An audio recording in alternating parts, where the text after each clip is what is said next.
Well, hello there, and welcome to another Minecraft tutorial. I recently released a video,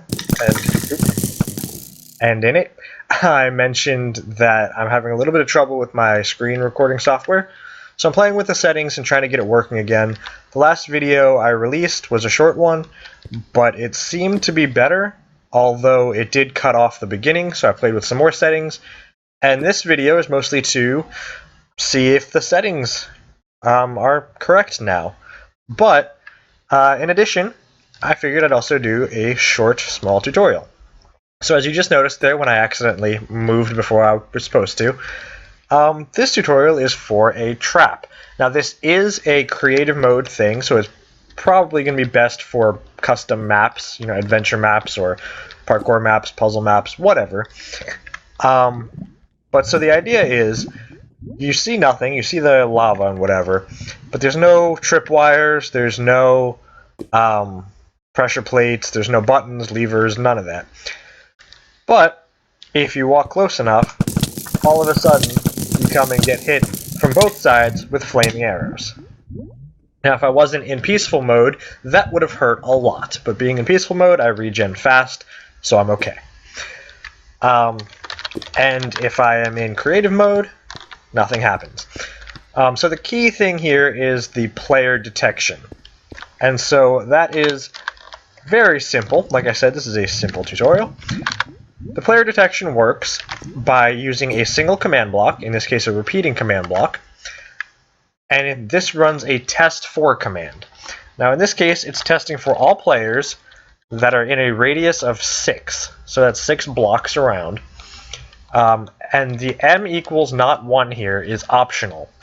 What that means is that they are not in game mode 1, which is creative mode.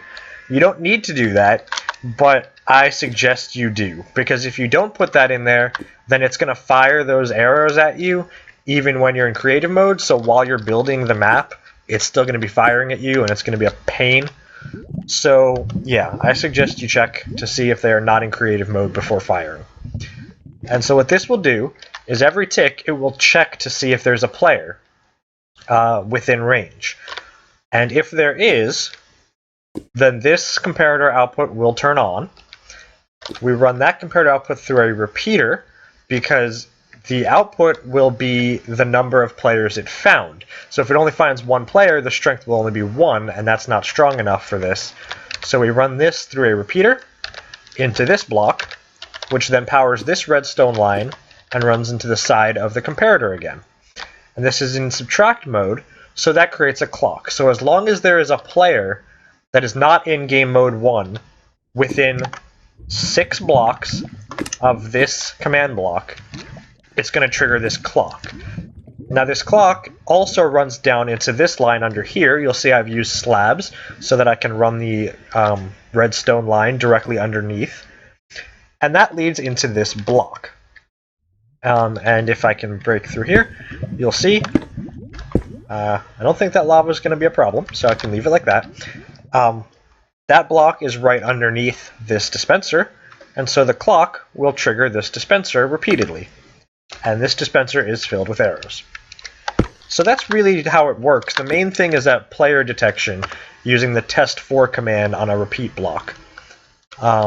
To look for players in a radius so that it will trigger whether you have a pressure plate or button or whatever. Doesn't matter. You don't need those. It'll just trigger whenever there's a player nearby, start the clock going, and start firing.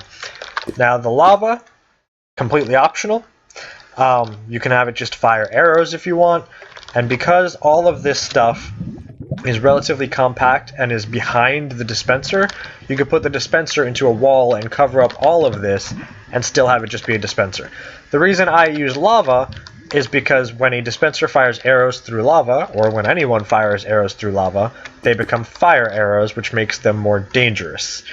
So yeah, mostly just for looks and for additional danger to the trap. So if we go back into game mode 0, and walk in, and there we go, and we're hit. So yeah, that's basically it. Again, mostly this video was to check my settings and see if those worked out, so hopefully they did. But meanwhile, I hope you learned a nice little tiny tip for your map making. You can use this technique for things other than arrow shooters, obviously. The main thing to note is that as long as the player is within range, this will give a solid output. And then once they leave range, it will turn off again. So that's why we run this into a clock. So depending on your needs, you can use the player detection in something that doesn't need a clock, and then you can get rid of everything except the comparator and the command block, and then run it into wherever you want. So yeah, hope this worked out well. Hope it recorded right, and until next time, keep player detecting, and keep lava shooting. I really need to work on those outros.